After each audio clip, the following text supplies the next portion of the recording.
First things first, on a roll of a 1, 2, or 3, the Death Guard will start deploying first. On a roll of a 4, 5, or 6, the Ultramarines will begin deploying first. And so the Death Guard will start to deploy first. We'll be back after the armies are deployed. So here's the board after the deployment. We have the Intercessors, Gilmon, the Knight Titan, Tactical Squad, Tactical Squad, Tactical Squad, Primaris Lieutenant, Chapter Master, and the Hellblasters. On the opposite side, we have the Land Raider with the Lord of Contagion, the Plague Surgeon, and the Plague Marines, all embarked inside. Poxwalkers, Plague Burst Crawler, Poxwalkers, Demon Prince, Plague Burst Crawler, and Poxwalkers. The Ultramarines are going to use the Chapter Master and the Relic of the Chapter stratagem at the beginning of the game for a total of 4 command points, dropping them from 9 down to 5, but because of Gilmon's Warlord trait on a 5+, he can get those Warlord traits back, and they get 1 back, so back up to 6. Finally, the Death Guard did finish setting up deployment first, so they will go first unless the Ultramarines seize the initiative. And if they fail to seize the initiative, they will use a command reroll dice in order to try to steal it again. So they failed the first time. The Ultramarines will go down to 5 command points and attempt another reroll, which they fail, but then on a 5+, they get the command point back, and they do not. So at the beginning of the game, final command points available to both sides will be 7 for the Death Guard and 5 to the Ultramarines. Let's go into Death Guard turn 1. Going into Death Guard turn 1, first they will draw a tactical objective card, defend objective 4, score 2 victory points if you control objective marker 4 at the end of 2 consecutive turns. Objective marker 4 is right here, right by the Land Raider. Going into the movement phase of Death Guard turn 1, this unit of Poxwalkers is going to move up the board. The Poxwalkers finished their movement here, and now they will declare an advance of 6 inches. And the Poxwalkers will finish their advanced move right here. This Plague Burst Crawler is going to remain still. This Demon Prince will move up 12 inches, right to there. This Demon Prince will also move up 12 inches, right to there. These Poxwalkers will remain still. This Plague Burst Crawler is going to move 9 inches, right to there. This Poxwalker squad will remain still. This Land Raider is going to move up the board 10 inches. Right to there. He does not have control of objective 4. And since that is the end of the Death Guard movement phase, the Blightlord Terminators are going to teleport strike onto the battlefield. The Blightlord Terminators deep struck right here behind the Ultramarine lines, and they are just over 9 inches away from this squad, and they are just over 9 inches away from this squad in here.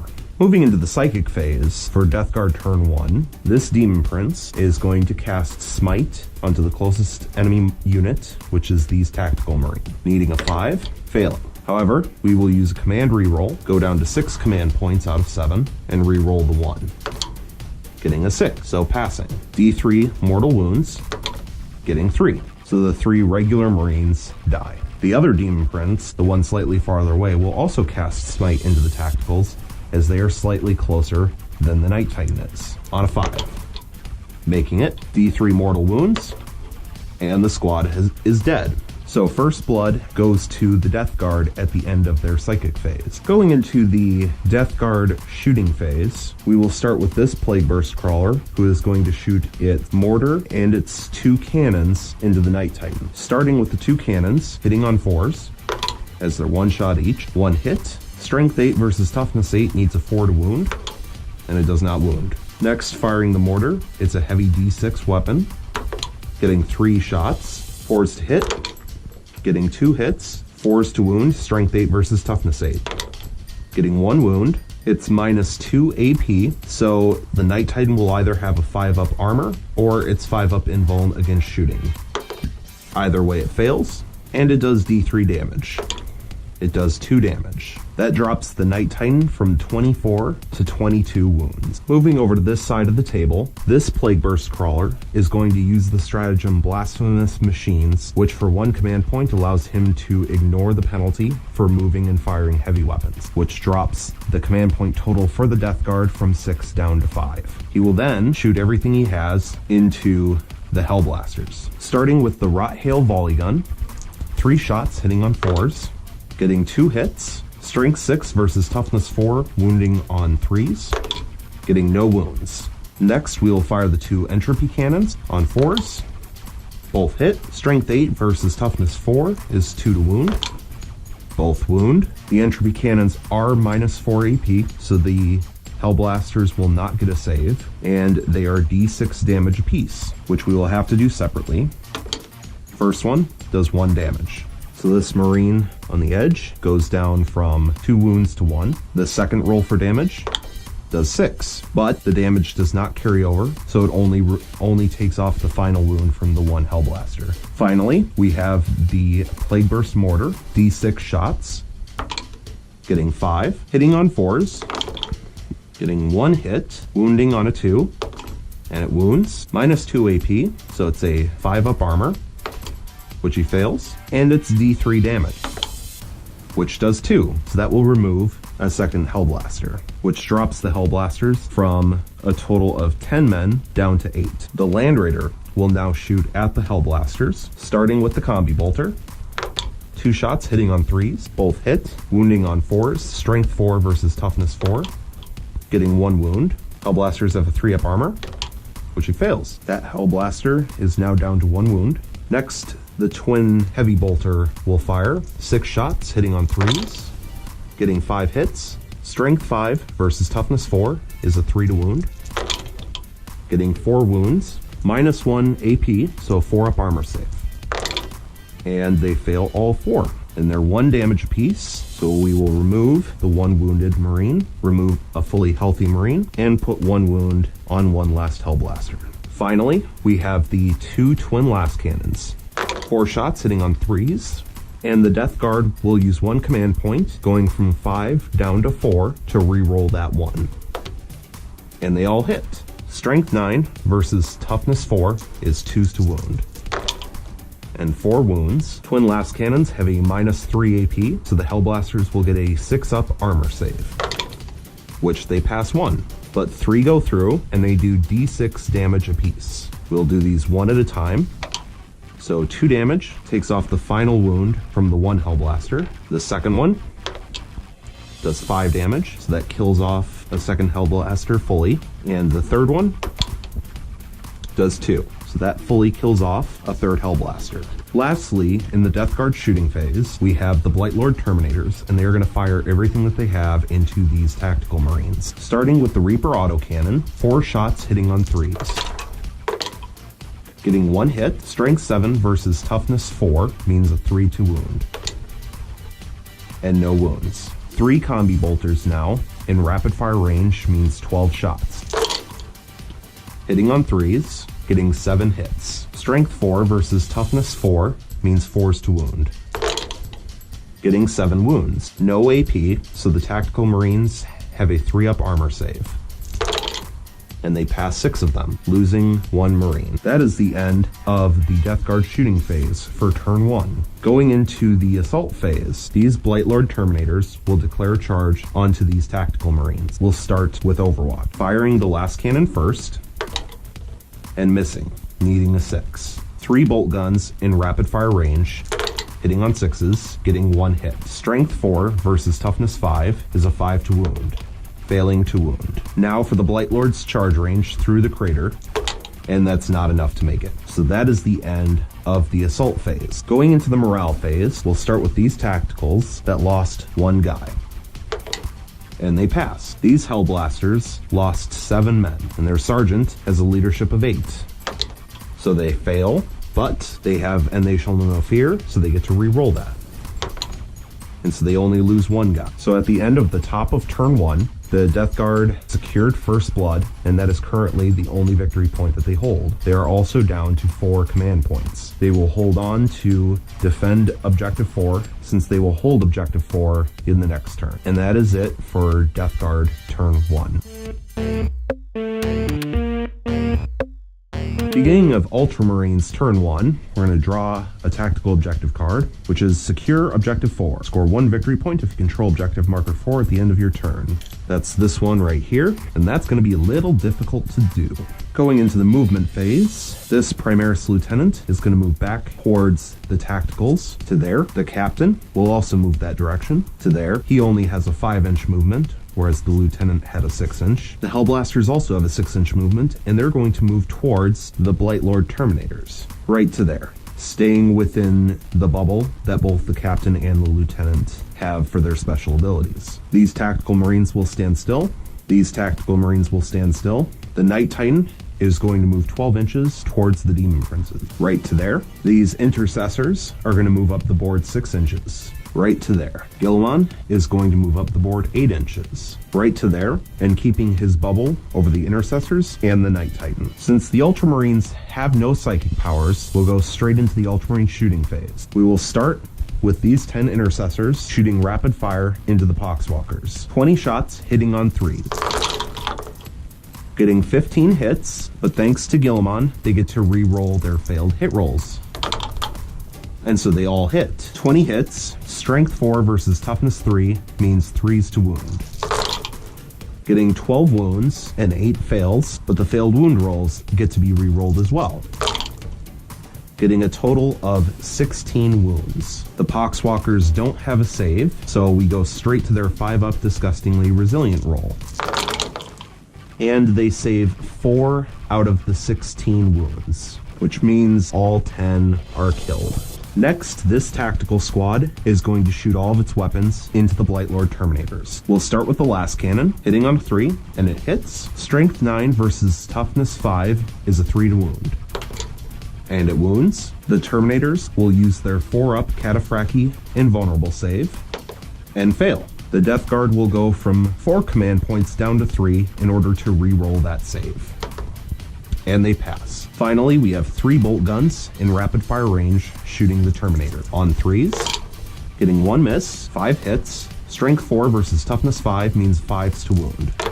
Getting 1 wound. The Terminators have a 2-up armor save, which they pass. The Knight Paladin is going to shoot its rapid fire battle cannon into the Blightlord Terminators. It's going to fire both of its heavy stubbers into this squad of Poxwalkers, and it's going to fire its missile pod into the far squad of Poxwalkers. Firing the rapid fire battle cannon first, 2d6 shots. Getting 9. Hitting on 3s, re-rolling 1s thanks to Guilliman. And a 1. Getting 8 hits. They will also use a command point to re-roll that 2. And that is also a hit. So all 9 hit. Strength 8 versus toughness 5 means 3s to wound. Getting 6 wounds. The Death Guard will take their 4-up Cataphractii Invulnerable saves and fail 3. These do d3 damage apiece, and they will have to be done separately. For the first one, doing 1 damage, which they have a disgustingly resilient roll for, and pass. The second one will do 3 damage, disgustingly resilient, and fails 1. So 1 Terminator will go down to 1 wound. Finally, the third one will do 2 damage, 2 disgustingly resilient rolls, and fails both. So the wounded Terminator is removed. 2 heavy stubbers from the Paladin into these Poxwalkers. On 3s, re-rolling the 1, thanks to Guilliman. 6 hits. Strength 4 versus toughness 3 means 3s to wound. Getting 2 wounds. 2 disgustingly resilient saves, failing 1. So 1 Poxwalker is removed. Finally, the Iron Storm Missile Pod into these Poxwalkers. D6 shots, 4 shots. 3s to hit, re-rolling the 1, getting 2 hits. Strength 5 versus toughness 3 is 3s to wound. Getting 2 wounds. And it does 2 damage apiece, so I have to do each one at a time for disgustingly resilient. So 1 Poxwalker goes down, and a second Poxwalker goes down. Now Guilliman will shoot his Hand of Dominion into this Demon Prince, hitting on 2s. 3 shots, hitting on 2s, all 3 hit. Strength 6 versus toughness 6 is a 4 to wound. Re-rolling to wound, thanks to Guilliman's ability. And all 3 wound. It's -1 AP, so the Demon Prince will have a 4-up armor save, which he fails 1. And it's a 2 damage weapon, so the Demon Prince has 2 disgustingly resilient rolls to make. Makes 1 and fails 1. So the Demon Prince goes down from 8 wounds to 7. Next, this tactical squad is going to shoot its last cannon into the injured Demon Prince and the 4 bolt guns into the fully healthy Demon Prince. Last cannon first, hitting on a 3, re-rolling because the captain is nearby. And he hits. Strength 9 versus toughness 6 is a 3 to wound. And it wounds. The Demon Prince will take his 5-up invulnerable save, and he fails. It does d6 damage and does 5 damage. Demon Prince will make 5 disgustingly resilient rolls, needing a 5+, and makes 1, failing 4 and going from 7 wounds down to 3. Then the 4 bolt guns from the Tactical Marines into the healthy Demon Prince, because the wounded one is just out of range, hitting on 3s, re-rolling the failed hit. All 4 hit, wounding on 5s, re-rolling 1s, thanks to the Lieutenant, getting 1 wound, and the Demon Prince has a 3-up armor save, which he makes. The Primaris Lieutenant and the Captain are out of range of anything to fire. Finally, for the Ultramarines, the 2 Hellblasters are going to fire a single supercharged shot each from their plasma incinerators into the Blightlord Terminators. Since it's just 1 shot each, I can do this at the same time. Hitting on 3s, re-rolling thanks to the Captain, getting 2 hits. Strength 8 versus toughness 5 is 3s to wound, re-rolling 1s thanks to the Lieutenant, re-rolling the 1, getting 2 wounds. The Blightlords will take 4-up Cataphractii armor saves, invuln saves I should say, passing 1, failing the other, and the one that goes through the invuln, it is 2 damage since it's supercharged, so 2 disgustingly resilient rolls, and failing both, and the other normal Blightlord Terminator goes down. Going into the Ultramarines assault phase, the Knight Titan is going to declare a multi-charge into the 2 Demon Princes. They have no overwatch, and the Knight Titan gets to add 1 to his charge range, thanks to Guilliman being there. Getting 10 inches, -2 because of the crater, for a total of 8 inches, and he is most definitely in range of both. The Paladin is now in combat, and he is still within 12 inches of Guilliman's special ability for him. And that is all of the charges. So moving into this fight phase, the Knight Titan is going to allocate his attacks by putting 1 hit from the Thunderstrike Gauntlet onto the wounded Demon Prince, and 3 attacks onto the fully healthy Demon Prince. Starting with the 1 attack onto the wounded Demon Prince, hitting on a 3, re-rolling 1 thanks to Guilliman, and hitting. Strength times 2, so strength 16 versus toughness 6 means wounding on a 2, and it wounds. The Demon Prince will use his 5-up invuln, and it fails, and it does 6 damage, so 6 disgustingly resilient rolls, and he fails all, so the Demon Prince is dead. The Knight Titan will then, using his Thunderstrike Gauntlet, will pick up the Demon Prince and throw it at this Plague Burst Crawler. And on a roll of a 4+, it will do D3 mortal wounds to the Crawler. And we're going to use a command point and go from 4 to 3 to re-roll that. And it does. So D3 mortal wounds. And it does 3 mortal wounds to the Plague Burst Crawler. The Plague Burst Crawler does have disgustingly resilient. On 5+, he ignores them, and ignores none of them. So the Plague Burst Crawler will go from 12 wounds down to 9. The other 3 attacks from the Paladin onto the fully healthy Demon Prince, hitting on 3s, re-rolling 1s thanks to Guilliman, getting 2 hits, wounding on 2s, getting 2 wounds, 2 5-up invulns, failing both. So now the fully healthy Demon Prince has 12 disgustingly resilient rolls to make. And he makes 5, but fails 7. And so the Demon Prince will go from 8 wounds down to 1. The Demon Prince will then get to attack back with 7 attacks. Hitting on 2s, using its Malefic Talons, and re-rolling 1s thanks to its ability. Getting 7 hits. Strength 7 versus toughness 8 means 5s to wound.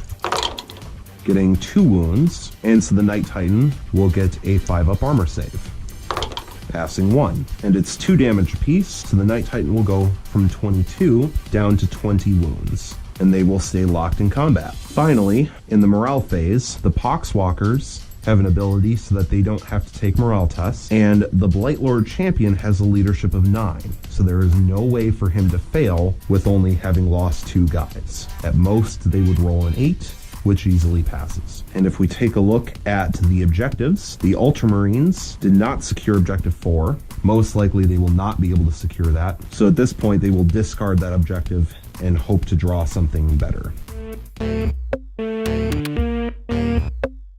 Going into Death Guard turn 2, start off by drawing new tactical objective cards, and the Death Guard hold objective number 1 and objective number 2. So they will get 2 new objective cards. So first, we have Big Game Hunter. Score 1 victory point if at least 1 enemy unit with a wounds characteristic of 10 or more was destroyed. If at least 1 enemy unit with a wounds characteristic of 20 or more was destroyed this turn, score D3 victory points instead. That will give them some incentive to take down the Night Titan. And the second new card is Master the Warp. Score 1 victory point if you manifested or denied a psychic power. If you manifested or denied 3 or more, score D3 victory points instead. That should be fairly easy for the Demon Prince to be able to accomplish. So going into the movement phase, this Demon Prince of Nurgle is going to fall back from the Night Titan. He, with his 1 remaining wound, fell back 12 inches to where he started at the beginning of the game. The Crawler, the Poxwalkers, the Crawler, and the Poxwalkers are all going to stay still. Everyone inside the Land Raider is going to disembark. The units inside have now disembarked. The Plague Marines are going to move up the board 5 inches. So here's where they ended up. The Plague Surgeon also moved up 5 inches, and the Lord of Contagion moved up 4 inches. The Land Raider is then going to move 10 inches that direction to get a better shot on the Knight Paladin. Right to there. Going into Death Guard turn 2 Psychic phase, before I forget, in the Ultramarines' last turn, they used 2 command points, which they forgot to roll for, to see if they could get back because of Gilliman's Warlord trait ability. So we'll roll for that here a moment. And they don't get either. So they're still down to 3 command points, just like the Death Guard. The Demon Prince of Nurgle is going to cast Smite onto the Knight Paladin. And he gets it off. D3 mortal wounds, causing 2 mortal wounds, dropping the Knight Paladin from 20 down to 18. Going back to the movement phase for a brief second, I forgot to move these Terminators up 4 inches. Now we will go into the shooting phase, and we'll start with the Blightlord Terminators before I forget about them again. Everything that they have is going to fire into these Tactical Marines, starting with the Reaper Autocannon. Hitting on 3s, missing 2. Strength 7 versus Toughness 4, wounding on 3s. Missing both again. 1 combi bolter from the Sergeant, rapid firing into the Tactical Marines. On 3s, missing 1, wounding on 4s. Getting 2 wounds, 2 3-up armor saves. Failing 2. And the last 2 regular Marines go down. This Plague Burst Crawler is going to fire its Rot Hail Volley Gun and its 2 Entropy Cannons into the Night Titan, and it will fire its Plague Burst Mortar into the 2 Hellblasters. Starting with the Plague Burst Mortar, D6 shots, getting 6, hitting on 4s since it did not move. Wow, that was a really good hit roll. Hitting all 6 hits. Wounding on 2s, Strength 8 versus Toughness 4. Getting all 6 wounds. And the Hellblasters have a 5-up armor save, since the Plague Burst Mortar is minus 2 AP. And they fail all of them. So the final 2 Hellblasters are dead. Now for the Rot Hail Volley Gun into the Knight Paladin. 3 shots. Hitting on 4s, missing with all. And then the 2 Entropy Cannons, hitting on 4s. Missing both. Next, we will have these Plague Marines fire everything that they have into the Captain at rapid fire range. Since he is the closest to them, they can now fire at him.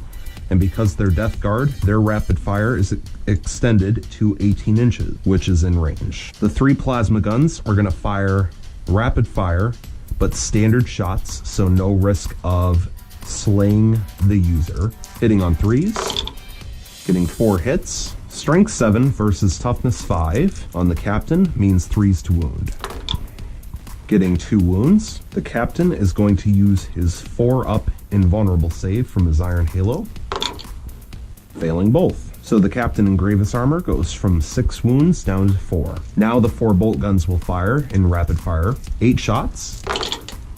hitting on 3s, and that's a lot of misses. Getting 3 hits, wounding on 5s, getting 2 wounds, 2 2-up armor saves, making both. The Plague Surgeon is out of range with his bolt pistol. The Lord of Contagion has no shooting attack. The Land Raider is going to shoot everything that can into the Knight Paladin. The Combi Bolter is just out of range, so it will be just the Twin Heavy Bolter and the 2 Twin Last Cannons. 6 shots from the Twin Heavy Bolter, hitting on 3s, getting 3 hits. Strength 5 versus Toughness 8 means 5s to wound, getting 2 wounds. Minus 1 AP, so the Knight Paladin will have a 4-up armor save.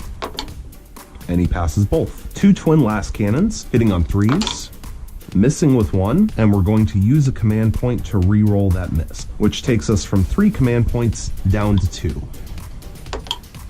And all hit. Strength 9 versus Toughness 8 means 3s to wound, getting 3 wounds. The Knight Paladin will use its 5-up invuln against shooting attacks, and passes 2, and he will use a command point, dropping the Ultramarines from 3 to 2 as well, in order to re-roll the 1 failed invuln. And it passes, so no wounds taken. Finally, this Plague Burst Crawler will fire everything it has into the Knight Titan. Starting with the Rot Hail Volley Gun, 3 shots, hitting on 4s, missing with 2, getting 1 hit, needing a 5 to wound, and it wounds. Minus 2 AP, so either way it's a 5-up save for the Knight Titan, and he fails. It only does 1 damage, so the Knight Titan goes from 18 wounds down to 17. Next, the 2 Entropy Cannons. 1 hit, needing a 4 to wound, and it fails to wound. And finally, the Plague Burst Mortar cannot hit the Knight Titan because he's within 12 inches. So instead, we will have the Plague Burst Mortar shoot this group of intercessors over here. D6 shots, 3 shots, hitting on 4s, getting 1 hit, wounding on a 2, gets a wound, 5-up armor save, and he fails, and D3 damage. 1 damage. So this intercessor will go from 2 wounds down to 1. And that is the end of the Death Guard shooting phase. Moving into the assault phase, these 3 Blight Lords will declare charge onto the Tactical Marines. Starting Overwatch with the Last Cannon, needing a 6, which he gets. It will wound on a 3, which it does. The Blight Lord has a 4-up Cataphractii invuln, which he passes. Then the Bolt Gun from the Sergeant, getting no hits. The Blight Lords are 6 inches away, but they are charging through the crater, so they need to roll an 8 or higher.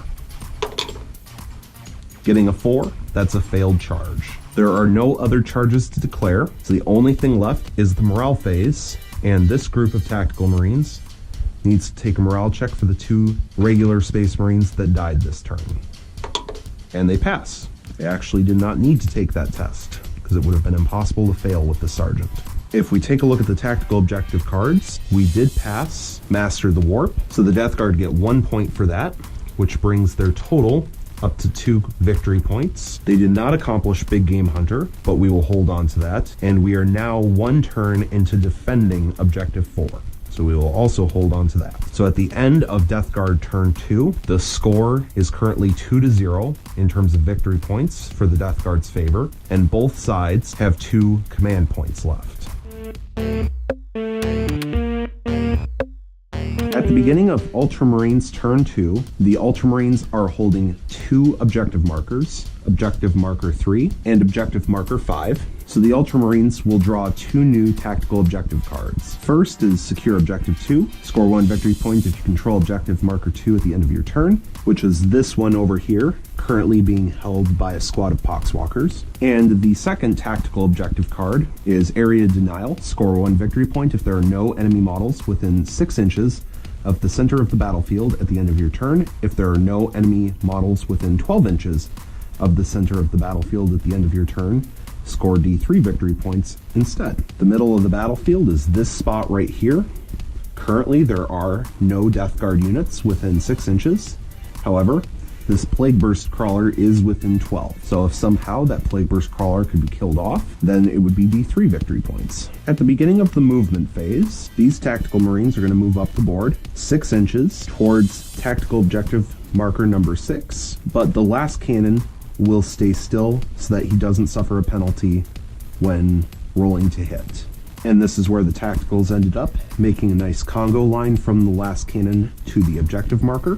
Next, the Primaris Lieutenant is going to move 6 inches behind the Tactical Marines so that he can't be targeted by the Plague Marines. And this is where he finished his movement. Next, the Captain in Gravis Armor is going to move 5 inches, just like the Primaris Lieutenant did, so that he has the Tactical Marines in between him and the Plague Marines. This is where he ended up after his 5-inch movement.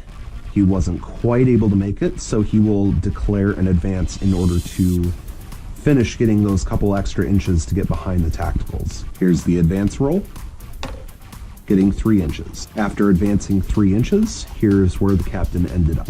These 2 Tactical Marines will stand still on objective marker 3.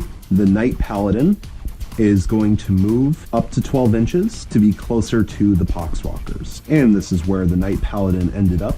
His base was able to maneuver through the walls of the ruin, staying more than an inch away from the Poxwalkers, and was able to end up closer to the Plague Burst Crawler than I originally thought. His target is going to be that Plague Burst Crawler in order to try to achieve the extra bonus victory points from that tactical objective card that was drawn earlier. These intercessors are going to reposition themselves so that they are closer to the objective and so that all of their bolt rifles are within 30 inches of the Blightlord Terminators. The intercessors have finished moving about, and all of them are within 30 inches of the Blightlord Terminators. Gilmon is going to redeploy himself to be closer to the Blightlord Terminators and further away from the heavy weapons on this side of the board from the Death Guard. And Gilmon will be positioned right there. That is it for the Ultramarines movement. They have no psychics, so we will skip over the psychic phase for the Ultramarines and move straight into the shooting phase for Ultramarines turn 2. Starting with Gilmon, shooting his Hand of Dominion into the Blightlord Terminators. 3 shots, hitting on 2s. All 3 hit. Strength 6 versus Toughness 5 means 3s to wound. Re-rolling because of Gilmon's special ability. Getting 3 wounds. These are minus 1 AP, but the Blightlord Terminators are all standing in the crater, so they will still have a 2-up armor save. And they fail 1 disgustingly resilient roll, which fails. So the Sergeant will go down to 1 wound. Next, the 10 Intercessors will shoot at full range into the Blightlords. 10 shots, hitting on 3s. Re-rolling thanks to Gilmon. Getting 8 hits, wounding on 5s. Re-rolling wounds thanks to Gilmon. Getting 5 wounds in total, minus 1 AP, but once again they're in the crater. So 2-up armor save, and they fail 1. Disgustingly resilient, which he fails, so the Sergeant is killed. Next, we will have this tactical squad shoot. The Sergeant will fire his bolt gun into the Blightlords. The Marine with the last cannon is going to shoot the wounded Plague Burst Crawler on the far side. Starting with the Sergeant and his bolt gun. 2 shots hitting on 3s, both hit. Wounding on 5s, getting no wounds. Next, the last cannon will shoot, and it hits on a 5. Strength 9 versus Toughness 8 means a 3 to wound, and it fails to wound. We will go from 2 command points down to 1 in order to re-roll that, and it still fails to wound. On a 5+, we'll get the command point back, and we do not. Moving over to this tactical squad, the 4 bolt guns in the group will shoot the Plague Marines, while the last cannon will shoot the wounded Plague Burst Crawler. 4 bolt guns into the Plague Marines, hitting on 3s. Re-rolling thanks to the Captain's Chapter Master ability. Getting 4 hits. Strength 4 versus Toughness 5 means 5s to wound. Re-rolling 1s thanks to the Lieutenant. Getting no wounds. Finally, the last cannon hitting on a 3, and it hits, wounding on a 3, and it wounds. The Plague Burst Crawler is a 5-up invulnerable save, which it fails, and the Death Guard will use a command point in order to re-roll that. So they will drop from 2 to 1 command points as well, and re-rolling the invul, and they still fail. The last cannon does d6 damage,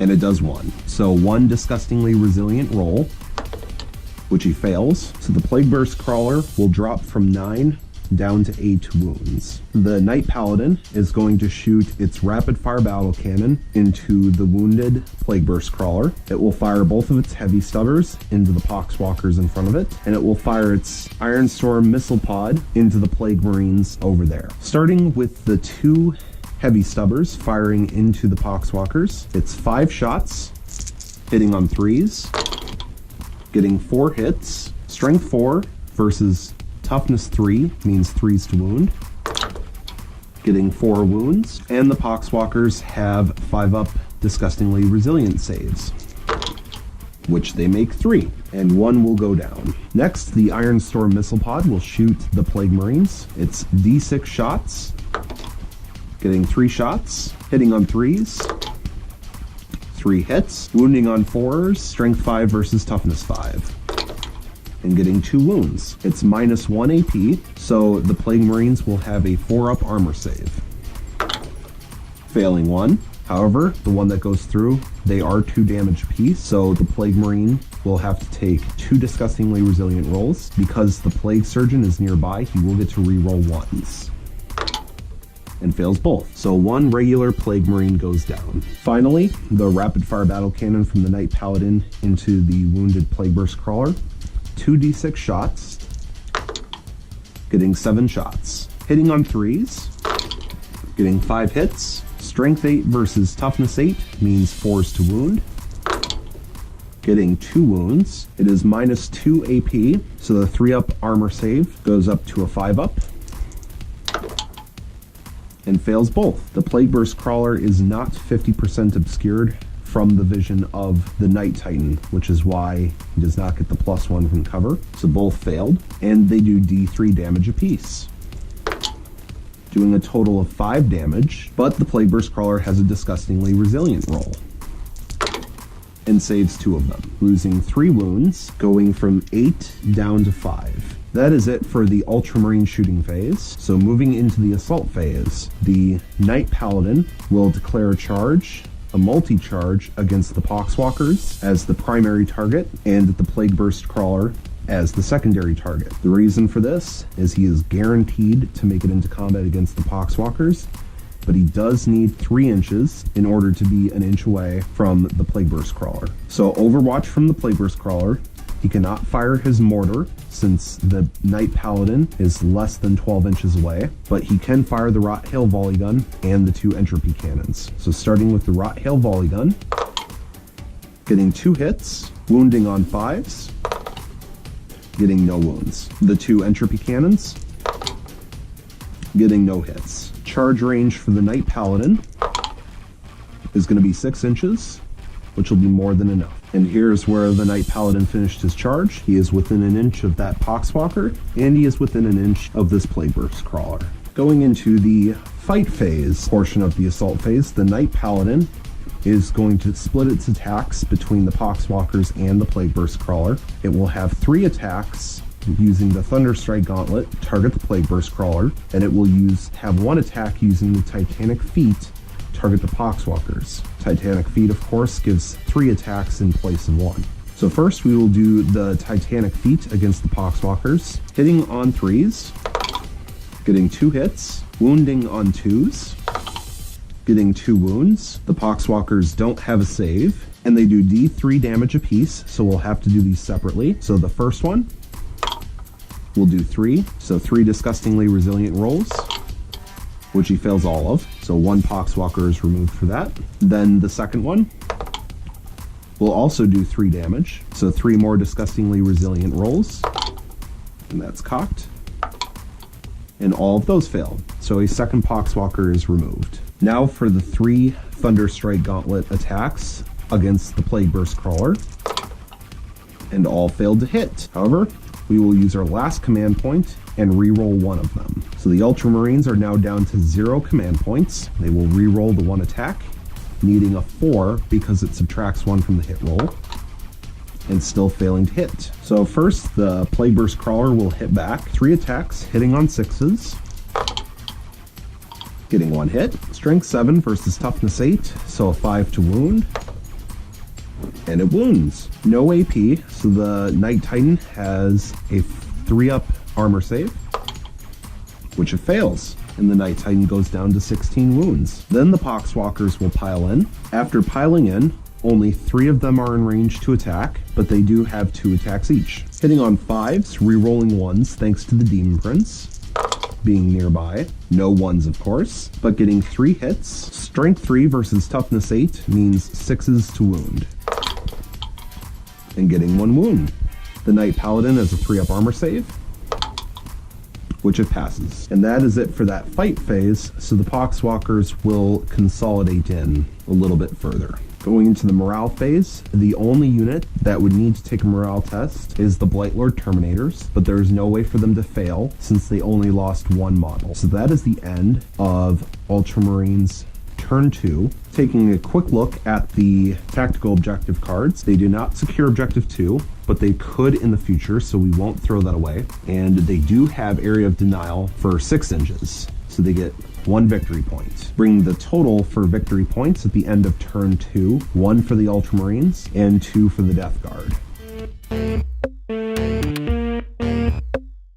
At the beginning of Death Guard Turn 3, the Death Guard are currently holding 3 tactical objectives, or 3 objective markers, I should say. Number 1, number 2, and that one way over there, which is objective number 4. So the Death Guard will get to draw 3 new tactical objective cards. First is Symbol of the Flylord. Score D3 victory points if you control exactly 3 objective markers at the end of the turn. No more, no less. Defend Objective 1. Score 2 victory points if you control Objective Marker 1 at the end of 2 consecutive turns. And Grandfather's Gift. Score 1 victory point if at least 1 enemy unit was completely destroyed during your turn, and the last model in the unit was slain by an attack made by a Death Guard model attacking with a plague weapon. So first and foremost, at the beginning of the movement phase, these Poxwalkers are going to fall back from the Knight Titan. So this is where they ended up, definitely controlling Objective Marker 1. This Plague Burst Crawler is also going to fall back from the Knight Titan, right to there. The Land Raider is going to move towards the Knight Titan to be within rapid fire range of its Combi Bolter. The reasoning for that is that even though the Combi Bolter most likely won't do anything to the Knight Titan, there is the chance that it could do the final wound and kill the Knight Titan. Anything's possible. These Poxwalkers are going to move up the board towards the Knight Titan, and this is where their movement ended up, and they will now declare an advance, getting 2 inches. After advancing, this is where they ended up. This Plague Burst Crawler is going to move 6 inches away from the Knight Titan so that he can shoot it with his Plague Burst Mortar if he chooses. This Demon Prince is going to move 12 inches away from the Knight Titan, closer to the Plague Burst Crawler. The reason for this is he is still within 18 inches of the Knight Paladin for Smite, and this way he can confer the bonus of reroll hit rolls of 1 onto the Plague Burst Crawler. The Plague Marines are going to move 5 inches closer to the Tactical Marines. And then the Plague Surgeon will also move up 5 inches behind them. The Lord of Contagion will move 4 inches closer to Objective Marker 4. And that is it for the Death Guard movement phase. For the Psychic phase, the Demon Prince is going to cast Smite into the Knight Titan, needing a 5, and fails. However, they will use their final command point, going down to 0 command points, in order to re-roll the 1. And still failing. No psychic powers were cast this turn. So moving into the shooting phase, we will start with the Plague Marines shooting bolt guns and plasma guns into the Tactical Marines. They have 3 bolt guns and 3 plasma guns. The Death Guard can rapid fire up to 18 inches away for their infantry, so they're all within rapid fire range of those Tactical Marines. We will start with the bolt guns. 6 shots, hitting on 3s, getting 3 hits, wounding on 4s, getting 2 wounds, and the Tactical Marines have a 3+ armor save. which they fail both of. So 2 regular Marines go down. Next, the 3 plasma guns will all be firing standard shots. 6 shots hitting on 3s, getting 2 hits, and wounding on 3s. 2 wounds. They are minus 3 AP, so the Tactical Marines have a 6-up armor save.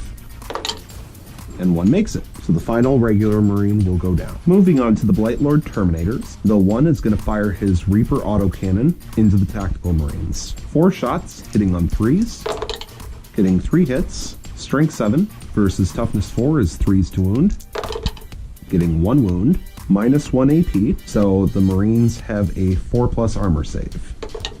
And fail, so the Sergeant is removed. The Land Raider is going to fire everything it has into the Night Titan. So we will start with the Combi Bolter in rapid fire range, hitting on 3s, getting 4 hits, wounding on 6s, getting 1 wound, and the Night Paladin has a 3+ armor save, which it passes. Next, we will fire the Twin Heavy Bolter, 6 shots hitting on 3s, getting 4 hits, wounding on 5s, getting 1 wound. It does have an AP of minus 1, so the Night Titan goes down to a 4-up armor save, which it fails. So the Night Titan goes from 16 down to 15 wounds. Finally, the 2 Twin Last Cannons, 4 shots hitting on 3s, getting 4 hits. Strength 9 versus Toughness 8 means 3s to wound, getting 3 wounds. The Night Paladin has a 5+ invulnerable save against shooting attacks and makes 2. So the one that goes through does d6 damage and does 4, which will take the Night Titan from 15 down to 11 wounds. Last Death Guard unit to fire in the shooting phase is going to be the Plague Burst Crawler. Because he moved and he's down to 5 wounds, he will only be hitting on a 6-up this turn with all of his weapons. So he is going to shoot everything he has into the Night Titan. We'll start with the Rot Hail Volley Gun, hitting on 6s, getting 2 hits, wounding on 5s, getting 1 wound. It is minus 2 AP, so the Night Paladin will have a 5-up save and fails. So the Paladin will lose 1 more wound and go from 11 down to 10. Next, we will fire the Plague Burst Mortar, d6 shots, getting 6 shots, hitting on 6s, re-rolling 1s thanks to the Demon Prince, getting 1 hit. Strength 8 versus Toughness 8 is a 4 to wound and fails to wound. Finally, the 2 Entropy Cannons, hitting on 6s, both fail to hit. Moving on into the assault phase, the Plague Marines are within 12 inches of the Tactical Marine, so they will declare a charge on the Tactical Marines, and the Blightlord Terminators will declare a charge onto that Tactical Marine. So starting with these Plague Marines, Overwatch from the Tacticals, 2 shots from the Bolt Gun, neither hit, and the 1 shot from the Last Cannon does not hit. But they get to re-roll because of the Captain nearby. So the re-rolls for the Bolt Gun both miss, and the re-roll for the Last Cannon misses again. So the Plague Marines, their charge distance is not enough. These Blight Lords are going to charge the Tactical Marine, and I just realized that they forgot to move in the previous movement phase, so hopefully that won't hurt them here. They would have been in the crater, so that would have been a failed charge either way. The Last Cannon will get to Overwatch, though, and it hits, and a 3 to wound, and it fails to wound. So, looking at the tactical objective cards available, we did not achieve Grandfather's Gift. We are 1 turn into defending Objective 1. Because we moved the Poxwalkers, we now only control 2 objectives. Was really hoping for those Blight Lords to get into combat with the Tactical Marines and wipe them out, which would then control that objective. So we do not hold that one. We have not accomplished Big Game Hunter, but we now have held Objective 4 for 2 full turns, thanks to the Lord of Contagion and the Plague Marines. So we did achieve 2 victory points for that, which brings the total victory points for the Death Guard up to 4 versus the Ultramarines 1. And since the Death Guard will only draw 2 tactical objectives next turn because they only hold the 2, they do not need to throw any away right now. So that is the end of Death Guard turn 3. Going into Ultramarines turn 3, they currently hold 3 objective markers, so they get to draw 3 new cards. First is no prisoner, score 1 victory point if an enemy unit was destroyed during your turn. If between 3 and 5 were destroyed, score D3, and then if 6 or more, score D3 plus 3 victory points instead. Defend objective 6, score 2 victory points if you control objective marker 6 at the end of 2 consecutive turns. And psychological warfare, score 1 victory point if your opponent failed a morale test during this turn. If your opponent failed 3 or more morale tests, score D3 victory points instead. And objective marker 6 is this one right here. Going into the Ultramarines movement phase, this tactical marine is going to remain still. This tactical marine sergeant is going to move back into coherency with the marine with the last cannon, like so. Then this lieutenant is going to move towards the objective in order to hold that himself, finishing right there. And then finally, the captain in Gravis armor will also move up to bridge the gap between the tacticals and the lieutenant. So that's how that movement ends up. Gilmon is going to move 8 inches towards the Blight Lords and the tactical marine with the last cannon. And he will finish his movement right there, and he is now within 6 inches of this tactical marine. These intercessors are going to move up the board 6 inches towards the Plagueburst Crawler and the Demon Prince in order to be closer to the action. Just like so. And finally, the Knight Paladin is going to move closer to the Plagueburst Crawler. This is where he finished his movement, just over an inch away from the Plagueburst Crawler. And that is the end of the Ultramarines movement phase. They have no psychic powers, so we will go straight into the shooting phase. We will start with Gilliman shooting his Hand of Dominion into the 2 Blightlord Terminators. He is in rapid fire range, so 6 shots, hitting on 2s, re-rolling thanks to his ability, getting all 6 hits. Strength 6 versus Toughness 5 means 3s to wound, re-rolling thanks to his ability, getting all 6 wounds. It is minus 1 AP, but the Blight Lords are in the crater, so they will still get their 2-up armor save, and they fail 1. It is 2 damage per shot, so 2 disgustingly resilient rolls, and both fail. So one of the Blight Lords is removed, and we will remove the one with the Reaper autocannon. So the only Blight Lord left is the one with the Flail of Corruption. Next, we will move on to this tactical squad. The Sergeant is going to fire his bolt gun rapid fire into the Plague Marines. The last cannon is going to shoot the Plagueburst Crawler, the wounded one across the map. Starting with the bolt gun, getting 2 hits, wounding on 5s, re-rolling 1s, getting 1 wound, and the Plague Marine has a 3-up armor save, which he fails, and a disgustingly resilient roll, which he also fails. So 1 more regular Plague Marine goes down. The last cannon will now shoot the Plagueburst Crawler, hitting on a 3, Strength 9 versus Toughness 8, wounding on a 3, and re-rolling 1s thanks to the Lieutenant, and it wounds. The Plagueburst Crawler has a 5-up invulnerable save, which it fails. The last cannon does D6 damage, doing 1 damage, so the Plagueburst Crawler has a disgustingly resilient roll, and it passes. Moving back over to this last cannon, it is also going to shoot the Plagueburst Crawler, hitting on 3s, and it hits, wounding on a 3, and it gets to re-roll thanks to Gilliman, and it wounds. The Plagueburst Crawler is a 5-up invulnerable save, which it fails. The last cannon does D6 damage, and it does 5 damage. So the Plagueburst Crawler has 5 disgustingly resilient rolls to make, and it fails 4. So the Plagueburst Crawler will go down from 5 to 1 wound. The Knight Titan is going to shoot its Heavy Stubbers and its Ironstorm Missile Pod into the Poxwalkers, and it's going to shoot its Rapid Fire Battle Cannon into the Plagueburst Crawler. We'll start with the 6 shots from the Heavy Stubbers into the Poxwalkers, hitting on 4s now, since the Knight Titan is down to 10 wounds, getting 2 hits, wounding on 3s, getting 2 wounds, 2 disgustingly resilient rolls, that's cocked, and 2 fails. So 2 Poxwalkers go down.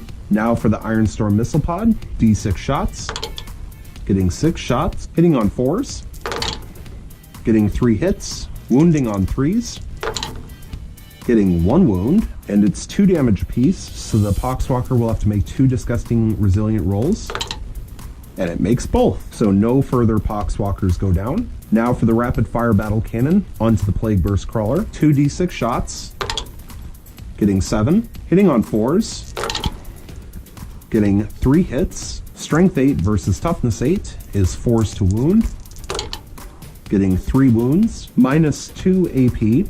So either way, the Plague Burst Crawler will have a 5-up save. And it makes 1. These are D3 damage apiece. Since it's all going onto the same model, we can do it at the same time. So 2d3 damage, getting 3 damage. So the Plague Burst Crawler has 3 disgustingly resilient rolls to make. If it fails a single one, it's dead. Can it make 3 5-ups? And it can! What? Wow. Okay.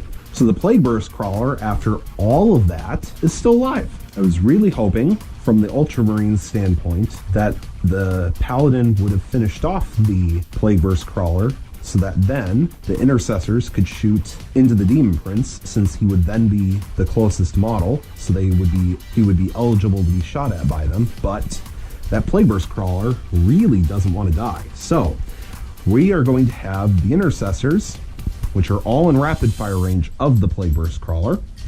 They're all going to rapid fire into the crawler. 20 shots from the Intercessors into the Plague Burst Crawler, hitting on 3s. So getting 13 hits out of 20, wounding on 6s, getting 1 wound, and the Intercessors have minus 1 AP, so the Plague Burst Crawler will only get a 4-up armor save, which it fails, and it's 1 damage. So 1 disgustingly resilient roll. So can they kill off a Plague Burst Crawler with the bolt rifle? And they can! You all see this? Do you see this? That's a 2. That's a dead Plague Burst Crawler from a bolt rifle. So wow, what a turn of events that was. So that is going to be the end of the Ultramarine shooting phase. Going into the Ultramarines assault phase, the Knight Paladin is going to declare charge onto the Plague Burst Crawler. Plague Burst Crawler, of course, will overwatch, starting with the Rot Hail Volley Gun, hitting on 6s, getting 1 hit, wounding on 5, and it fails to wound. The 2 Entropy Cannons, hitting on 6s, 1 hits, 4 will wound, and it fails to wound. And then the Mortar is too close to be fired, so that will be it for shooting. The Knight Titan will then roll for charge and get 7 inches. Which is more than enough. It will then use all 4 of its attacks in Thunderstrike Gauntlet form onto the Plague Burst Crawler, hitting on 4s, getting 2 hits, wounding on 2s thanks to the ×2 strength, getting 2 wounds. Plague Burst Crawler will take 2 5-up invulnerable saves, passes 1, and the Thunderstrike Gauntlet does 6 damage, so 6 disgustingly resilient rolls, and passes 2.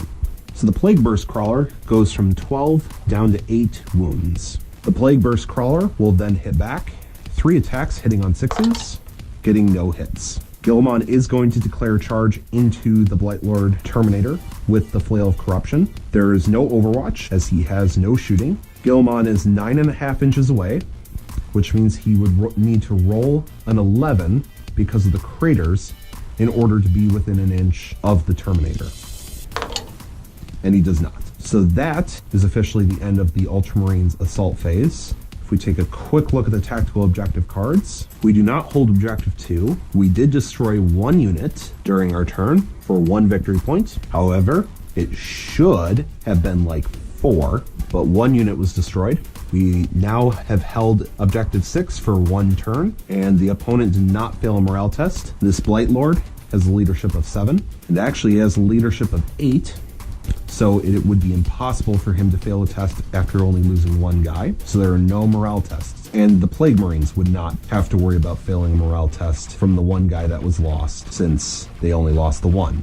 At this point, we will toss Psychological Warfare, because the likelihood of a Death Guard unit failing a morale test at this point is very unlikely. So we will hold on to secure Objective 2 and defend Objective 6, and the Ultramarines are at a total of 2 victory points to the Death Guard's 4 at the end of turn 3.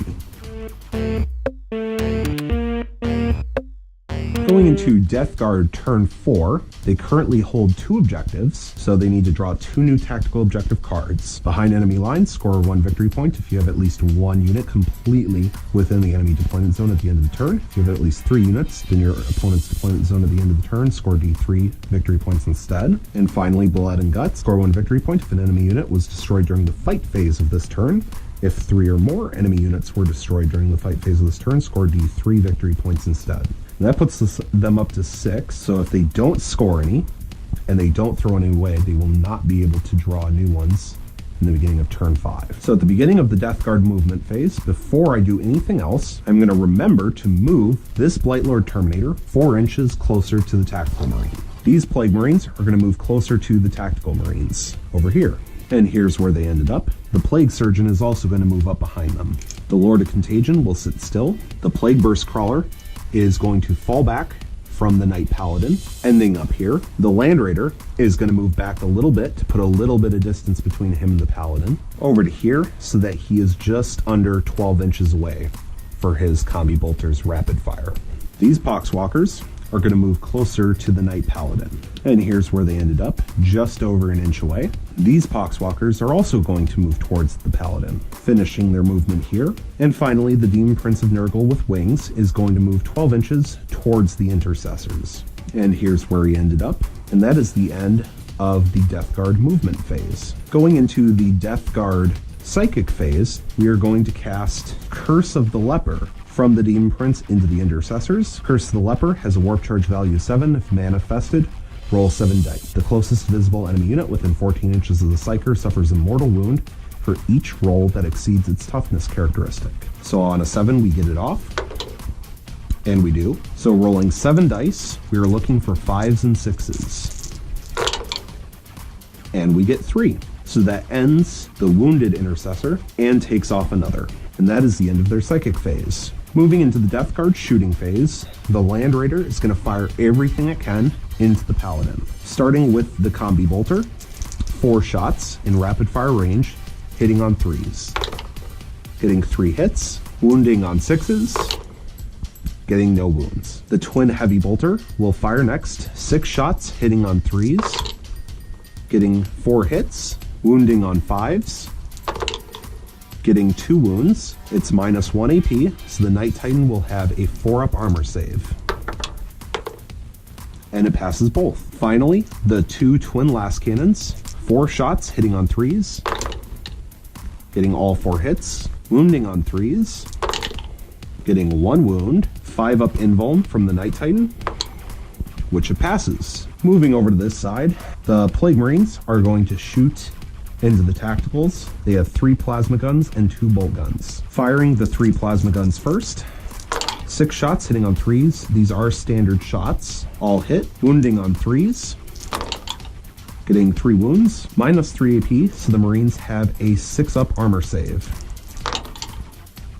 And they fail all of them. So the last of those Marines are taken out, and the bolt guns don't get to fire. The Plague Surgeon, however, will fire a bolt pistol into the Captain in Gravis armor. Hitting on 3s, and he hits, wounding on a 5, and it fails to wound. And that is all for the Death Guard shooting. Moving into the Death Guard assault phase, these Plague Marines will declare a charge into the Captain in Gravis armor, with a secondary target being the Primaris Lieutenant. This Blight Lord will declare a charge into this Tactical Marine. The Demon Prince will declare a charge into the Intercessors, and we're going to do something risky, but both Poxwalker squads will declare a charge into the Knight Titan. So starting here, we have Overwatch from the Captain and the Lieutenant. We'll start with the Lieutenant with his bolt pistol. And it fails to hit, but thanks to the Captain, he gets to re-roll. And fails again. The Captain's Bolt Storm Gauntlet is a pistol, 3. So 3 shots hitting on 6s. Re-rolling all.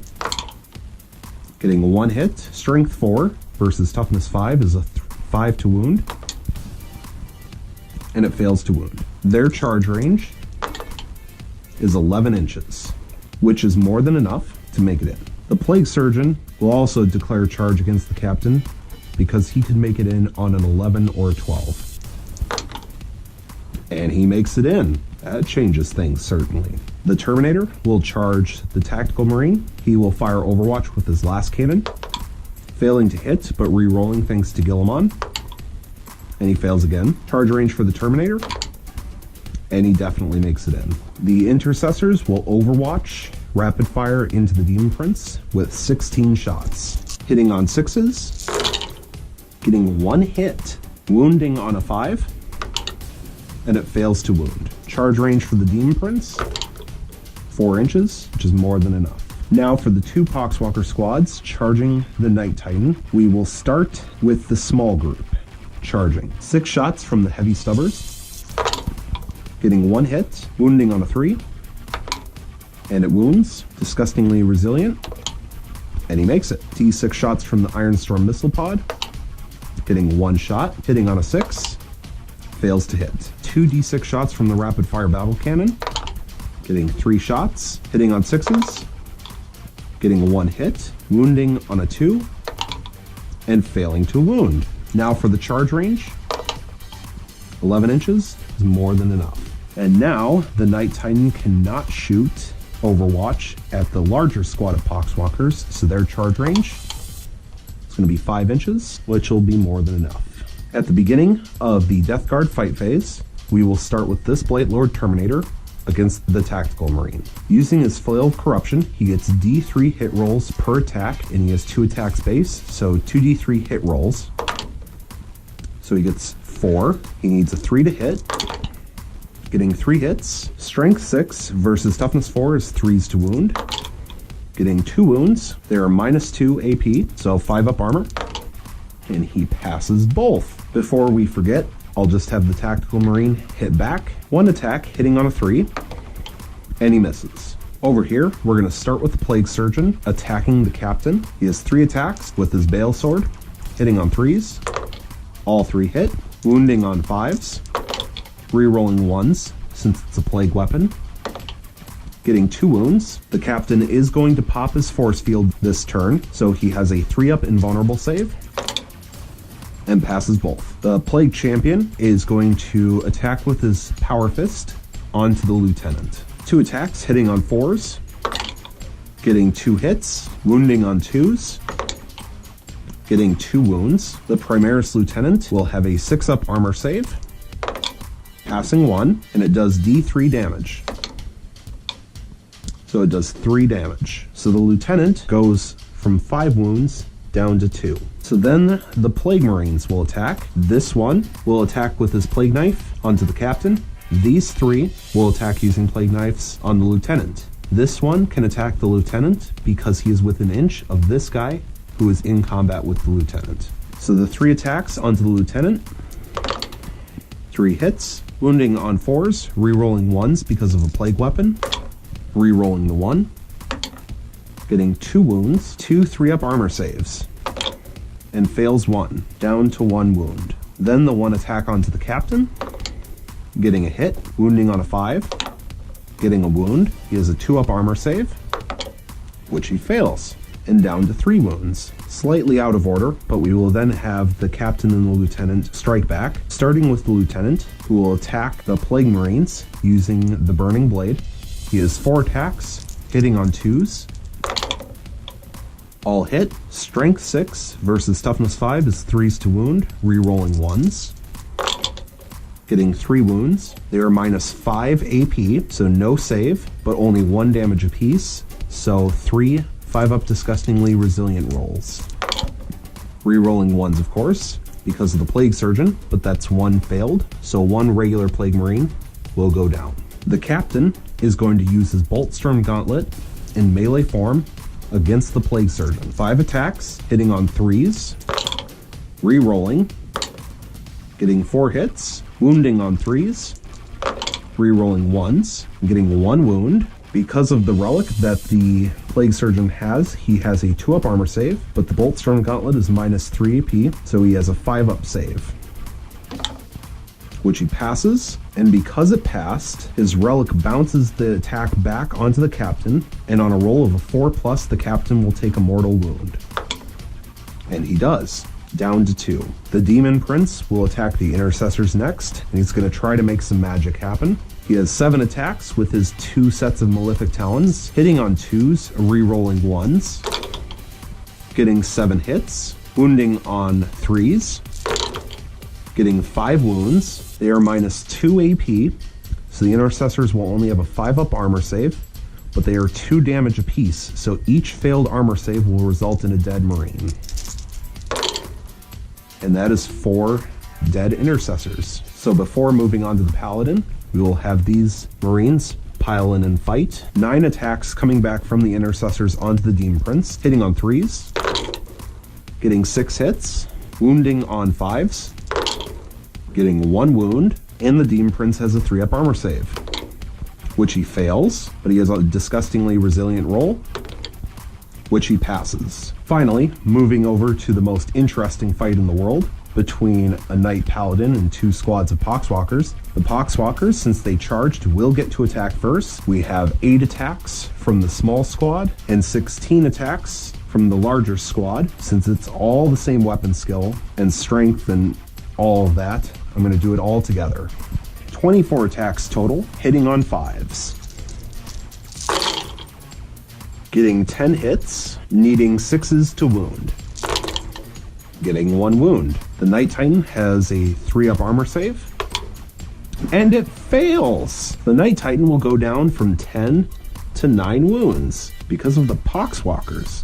Then, because this is the last fight, the Knight Paladin will attack back. He's going to use the Titanic Feat for all 4 attacks, and he's going to put them all onto the bigger squad. 12 attacks from the Knight Paladin, hitting on 4s, getting a lot of misses, and a total of 3 hits. That wouldn't even be enough to kill off the smaller squad. Needing 2s to wound, getting 2 wounds. And these are D3 damage apiece, so we'll have to do them separately. So the first one will do 3 damage, 3 5-up disgustingly resilient, and 1 goes down. Then the second one will do just 1 damage, so 1 5-up, and fails. So a second one will go down. So at the cost of 2 Poxwalkers to be able to do 1 damage to the Knight Titan, that's not bad. So that is the end of the assault phase for the Death Guard. Finally, we have the morale phase. The Plague Marines only lost 1 guy, so that it is impossible for them to fail. However, the Intercessors lost 6 guys this turn, so it is very possible for them to fail the morale check. The Sergeant has a leadership of 8, and so if they were to roll a 6 2 times in a row, or if they were to fail it and then roll a 6 afterwards, that all 4 guys would be killed off. So here's the first roll, and they fail, so they get to re-roll thanks to And They Shall Know No Fear. But if they roll another 6, all 4 guys are dead. They roll a 5, so they lose 3 more dudes. So now it is just the Sergeant who is left from that squad. And that is the end of Death Guard turn 4. So let's take a quick look at the tactical objective cards. Big Game Hunter, we have not achieved, but we are close to. Symbol of the Fly Lord. They do not get that one because they only hold 1 objective. They are contesting 2 others. Defend objective 1. I just realized that the Poxwalkers were partly into holding that, and now they've gone off to attack the Knight Titan. So at this point, we're not going to get that. So we're going to toss that one here, since those Poxwalkers are now far away and attacking a Knight Titan.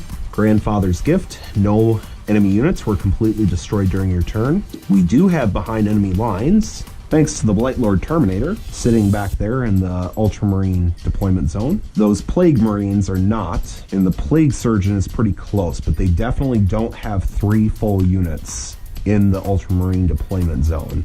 So they only get the 1 point. In Blood and Guts, no enemy units were destroyed during the fight phase, thanks to that Tactical Marine surviving a Flail of Corruption attack, this Intercessor Sergeant surviving the Demon Prince. Although to be fair, the other 3 dudes were killed off in the morale phase, not the fight phase, so that wouldn't have counted anyways had all 4 models been killed off. And that Lieutenant keeping a wound kept that from happening. But we will hold on to Blood and Guts. So at the end of Death Guard turn 4, the current score is 5 victory points to 2 for the Ultramarines, and neither side have any command points left. Going into Ultramarines turn 4, the Ultramarines are currently holding 2 objectives, and we need to make a correction at the end of Death Guard turn 4. I mentioned that the Death Guard were contesting 2 objectives, and that's not technically true. These Plague Marines are troop choice, and the Lieutenant and the Captain are HQ choices. So these Plague Marines actually are holding objective number 6. Now that would not have made a difference to the one tactical objective card where they needed to hold exactly 3, because this Blightlord Terminator is the late choice, but this tactical Marine for the Ultramarines is a troop choice, and so he is holding objective marker 3, even though they're both on it. So the Death Guard are holding 2. Lord of Contagion is holding this one over here. Plague Marines are holding objective number 6 over here, but the Ultramarines are still technically holding objective 3 right here. So the Ultramarines hold this one, and the Intercessor Sergeant is just within 3 inches of the center of objective marker 5, so he counts as holding that one. So they get 2 new tactical objective cards. Scour the Skies. Score 1 victory point if at least 1 enemy unit that can fly was destroyed during this turn. Well, if they can kill that Demon Prince, that will count for that objective point. And then Lightning Strike. Score 1 victory point if at least 1 enemy unit that was entirely within the enemy deployment zone at the start of the turn was destroyed during this turn. I think the only unit that would qualify for that would be this squad of Poxwalkers for being wholly within their deployment zone. So going into the Ultramarine movement phase, Guilliman is going to move down towards the Blightlord Terminator, being just over an inch away, and the Tactical Marine is going to fall back and now be out of combat. The Captain and the Lieutenant will stay locked in combat. Thanks to the morale phase at the end of Death Guard turn 4, this Intercessor Sergeant is now over an inch away from the Demon Prince and therefore not locked in combat. So he is going to position himself like so that he can shoot and then charge the Demon Prince. Finally, the Night Titan, because he's a super heavy, can fall back and still shoot and charge and everything in the same turn. So he is going to move his 9 inches away from the Poxwalkers and be right next to the Land Raider and the Plague Burst Crawler. And that is it for the Ultramarine movement phase. The Ultramarines have no psychic attacks, of course, so we'll go straight into shooting. We will start with the Intercessor Sergeant throwing a grenade at the Demon Prince. He's going to chuck a crack grenade, and it fails to hit. Guilliman is going to shoot rapid fire into the Blightlord Terminator, hitting on 2s, all hit, wounding on 3s, re-rolling the 2, all wound. It is AP -1, so the Blightlord Terminator is down to a 3-up armor save. And he passes all of them. Knight Paladin is going to shoot his 2 heavy stubbers and his Ironstorm missile pod into the larger squad of 6 Poxwalkers. He will shoot his rapid fire battle cannon into the Plague Burst Crawler. Starting with the 6 shots from the heavy stubbers, hitting on 4s, getting 3 hits, wounding on 3s, getting 2 wounds, 2 5-up disgustingly resilient, and fails 1. Ironstorm missile pod has D6 shots, getting 1, hitting on a 4, and it fails to hit. Rapid fire battle cannon into the Plague Burst Crawler, 2 D6 shots, getting 10, hitting on 4s, getting 4 hits, strength 8 versus toughness 8, wounding on 4s, getting 2 wounds, 2 5-up invulns, fails both, 2 D3 damage, getting 6 damage, 6 5-up disgustingly resilient rolls,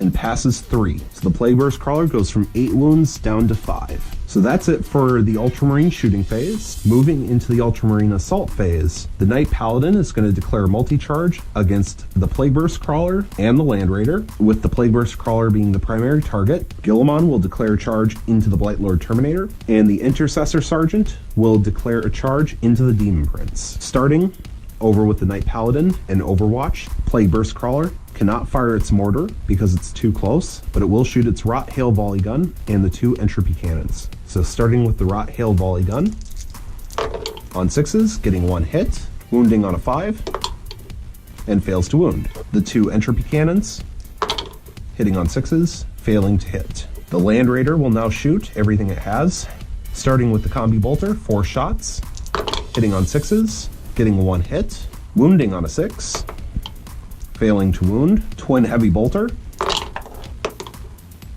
failing to hit, and the 2 twin last cannons. Getting 3 hits, needing 3s to wound, and failing to wound with all 3. Charge range for the Knight Paladin, getting 7 inches. It is now in combat with both. Guilliman will charge the Blightlord, who has no shooting, so roll for charge range, and he's in. Finally, the Intercessor Sergeant will charge the Demon Prince, who has no shooting, and he's in. We're going to start with the combat between the Intercessor Sergeant and the Demon Prince. 3 attacks, hitting on 3s. Getting 3 hits, needs 5s to wound.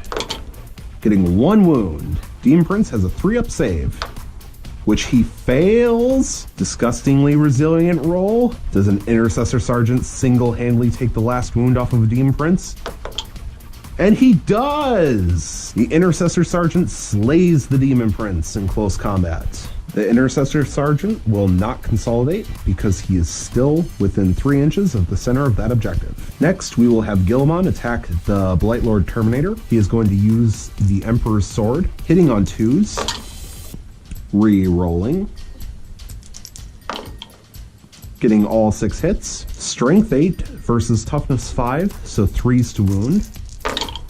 Re-rolling, but no 6s, so no instant mortal wounds. Minus 4 AP, so the Blightlord Terminator will use his 4-up Cataphractii Invulnerable save, and fails 1, but it is 3 damage. So the Blightlord Terminator needs to make 2 of these 3 disgustingly resilient saves in order to stay alive. If he fails 2 or all of them, he is dead.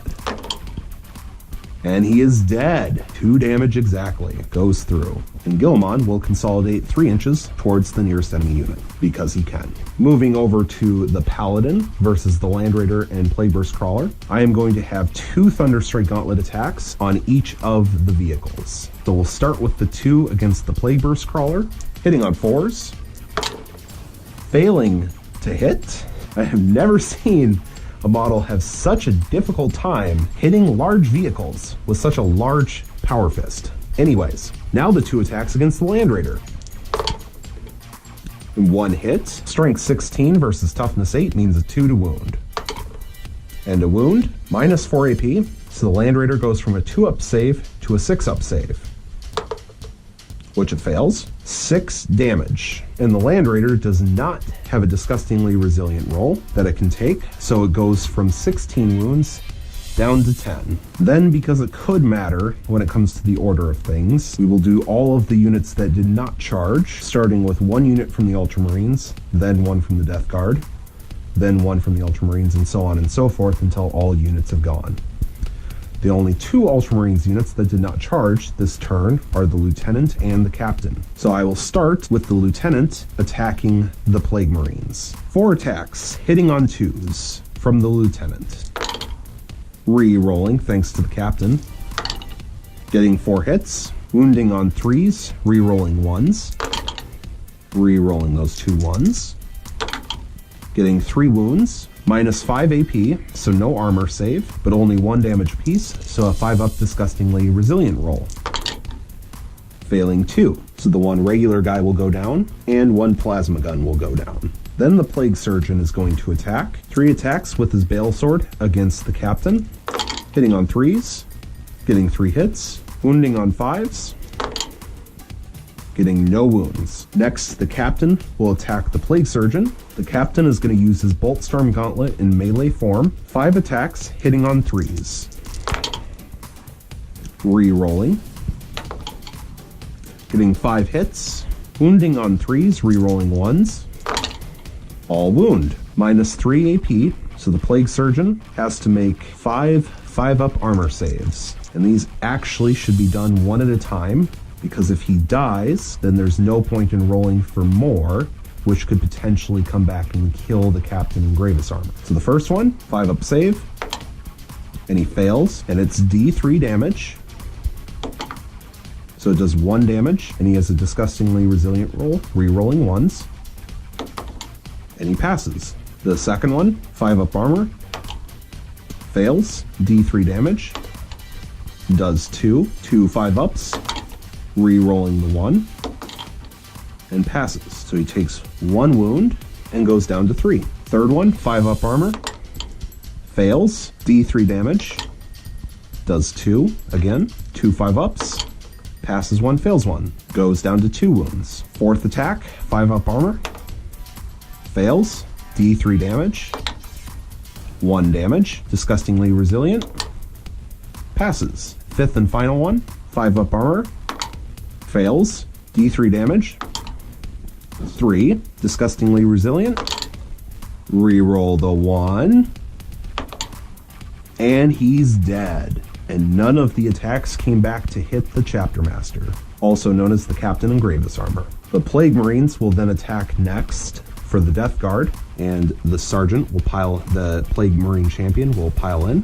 The Champion is going to use his Power Fist against the Captain, while the regular dude will use his 1 Plague Knife against the Lieutenant.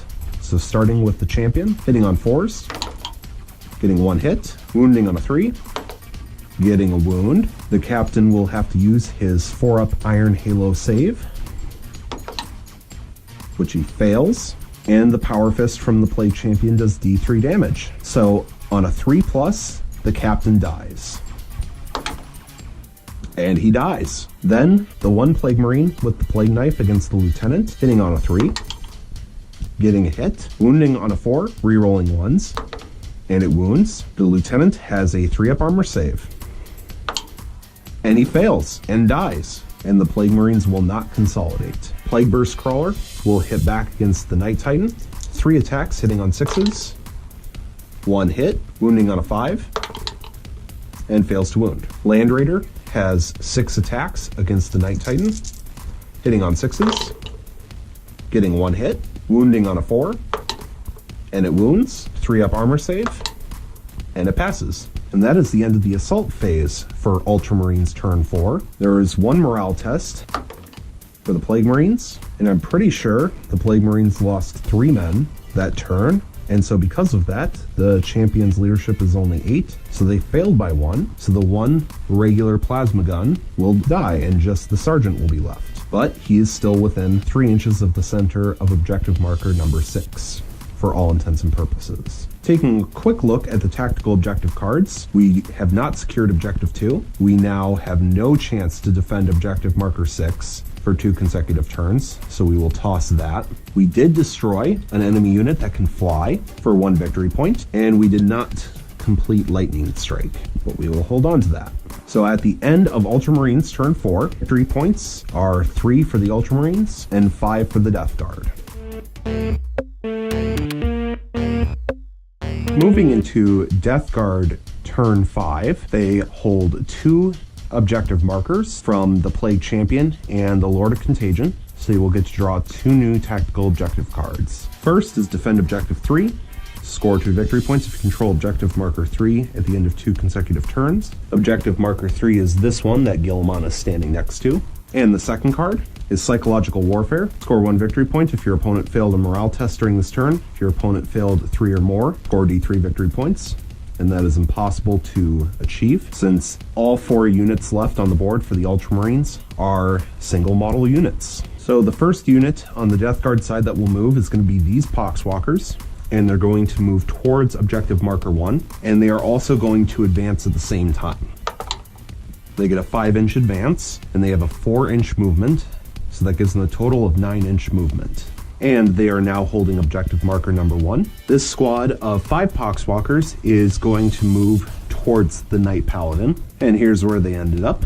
This Plague Champion is going to reposition to get himself in range of this final Tactical Marine. He will stop moving here, and he is still within 3 inches of the center of Objective Marker 6, and he is now within 24-inch range with his plasma gun of the final Tactical Marine. The Death Guard are going to try something a little risky this turn to finish off this Knight Paladin. So starting with the Lord of Contagion, moving 4 inches towards the Knight Paladin. And he will finish his movement here. The Land Raider, with 10 wounds left, is going to fall back from the Knight Paladin 10 inches towards Objective Marker 4. The Land Raider will end its movement here, and it is within 3 inches of the center of objective marker 4. The Plague Burst Crawler is also going to fall back from the Knight Paladin and move 6 inches over in this direction. And the Crawler will end its movement here. That is it for the movement for the Death Guard in turn 5. Since both Demon Princes are dead, they have no psychic powers left to cast, so we will move right into the shooting phase.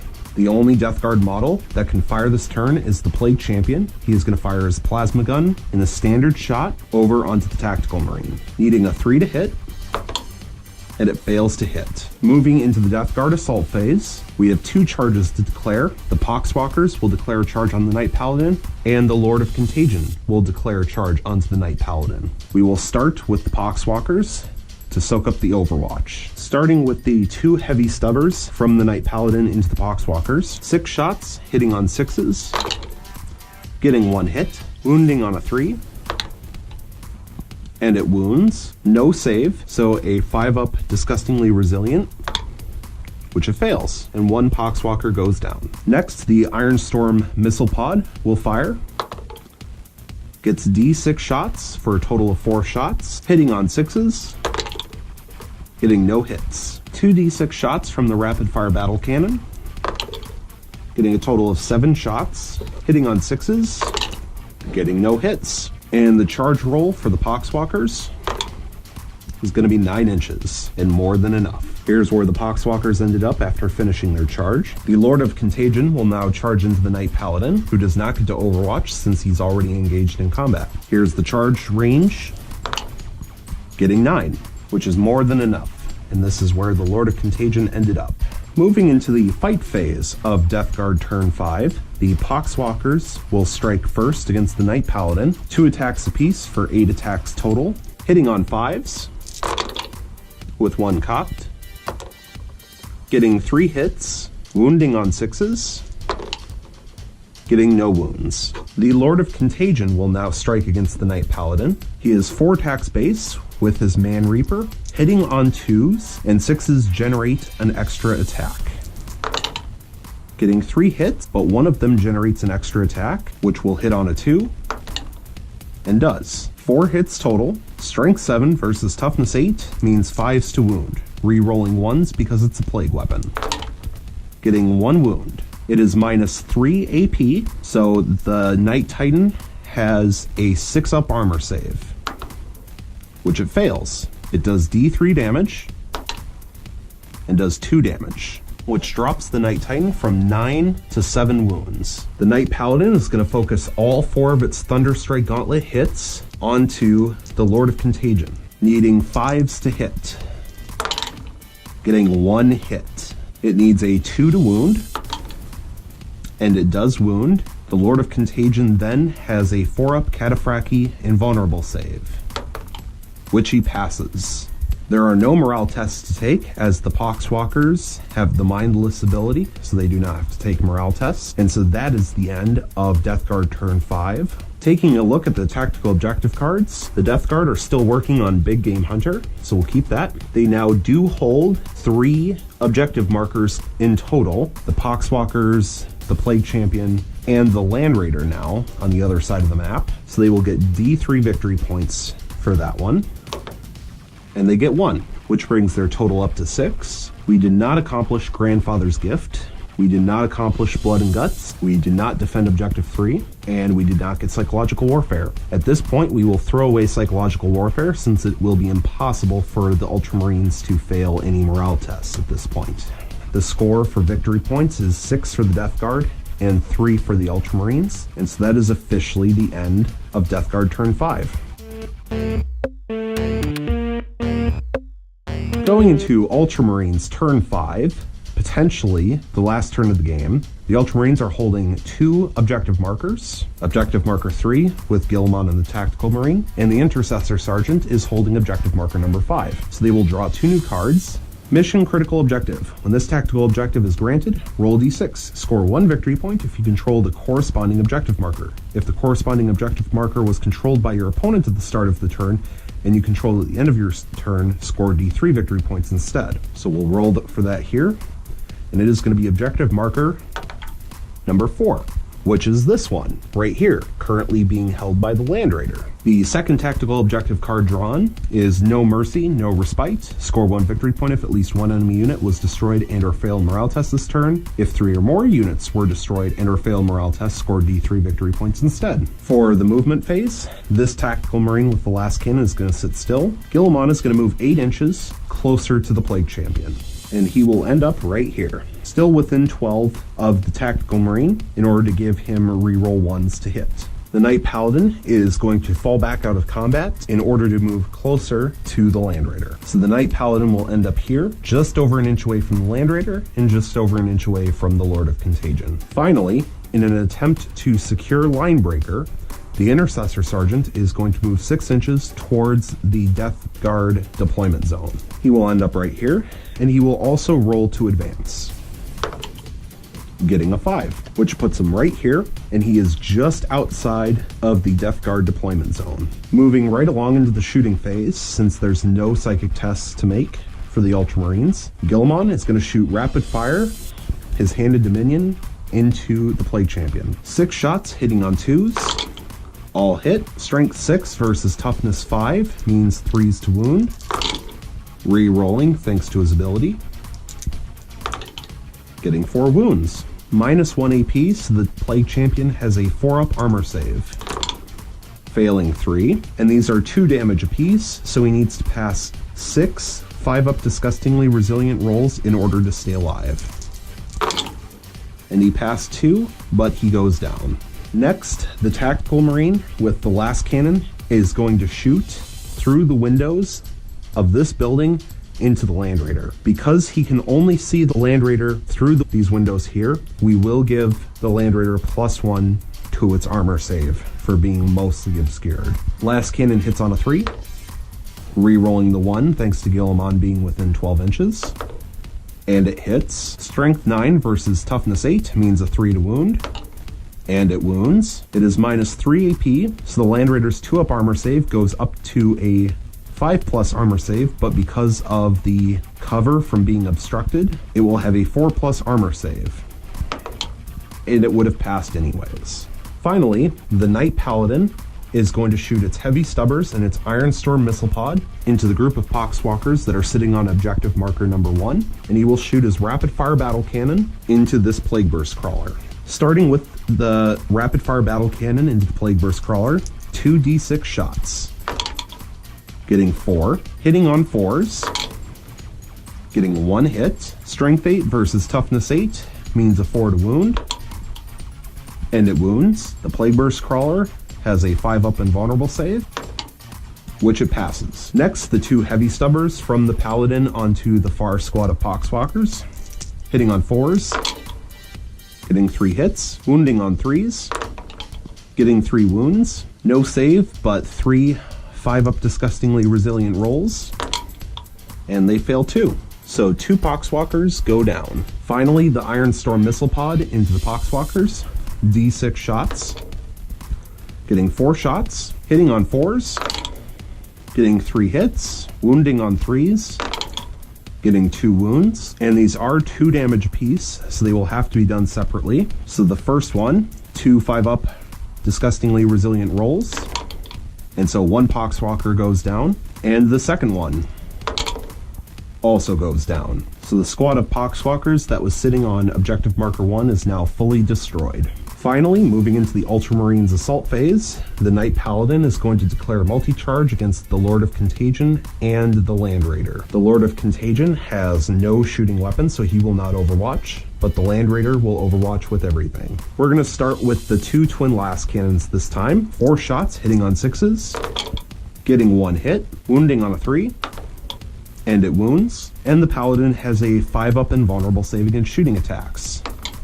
which he fails, and the last cannon does d6 damage, and it does 4, which will drop the Knight Paladin from 7 down to 3 wounds. Next, the twin heavy bolter will go, hitting on 6s, getting 1 hit, wounding on a 5, getting a wound, -1 AP, so the Knight Paladin will have a 4-up armor save, which he fails, and it's 1 damage, so the Paladin goes from 3 wounds down to 2. Finally, the Combi Bolter will fire 4 shots in rapid fire range, hitting on 6s, getting no hits. Charge distance for the Knight Titan is 2 inches, and so he's in. Because he charged, the Knight Paladin will attack first, and he's going to direct all of his attacks onto the Lord of Contagion using his Titanic feat. So the Paladin's 4 base attacks goes up to 12, hitting on 5s now that he's down to 2 wounds, getting 5 hits, wounding on 3s,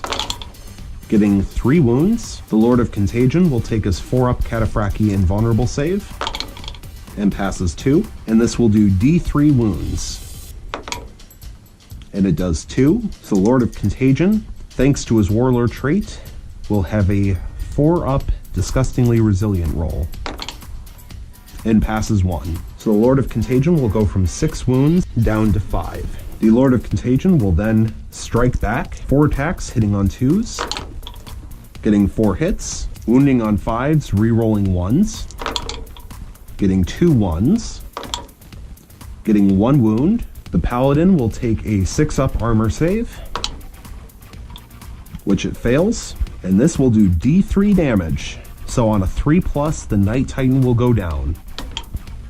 And it doesn't. It goes down to 1 wound left. But the Land Raider still gets to strike back. And since the Land Raider has 10 wounds left, he still has 6 attacks, hitting on 6s, getting 1 hit, wounding on a 4, and it fails to wound. So that is the end of the Ultramarines assault phase. There are no morale tests to take, so let's take a quick look at the tactical objectives. Secure Objective 2, we do not currently hold. Lightning Strike, we did not accomplish. We are not holding Objective 4. No Mercy, No Respite, score 1 victory point if at least 1 enemy unit was destroyed and or failed morale test. If 3 or more, score D3. Well, the Ultramarines managed to destroy 2 this turn, but thanks to the Lord of Contagion staying alive and not being killed off along with the Plague Burst Crawler and the Land Raider, they only killed the Poxwalkers and the Plague Champions, so only 1 victory point for that, which brings the total for the Ultramarines up to 4. And at this point, they will throw away Lightning Strike because the chance of getting that is 0 because there are no Death Guard units fully within the Death Guard deployment zone. The end of turn 5, the score for victory points is currently 4 for the Ultramarines and 6 for the Death Guard. Neither side hold Linebreaker, and neither side hold Warlord kill. So we're going to roll a dice, and on a 1 or a 2, the game will end at the end of turn 5 with a Death Guard victory. On a 3+, it will continue into turn 6. And it continues into turn 6. Going into Death Guard turn 6, they hold 1 objective. Objective number 4 on the far end of the map with the Land Raider. So the Death Guard will draw 1 new tactical objective card. Defend Objective 2, score 2 victory points if you control Objective Marker 2 at the end of 2 consecutive turns, which is this one over here, which no one is currently holding.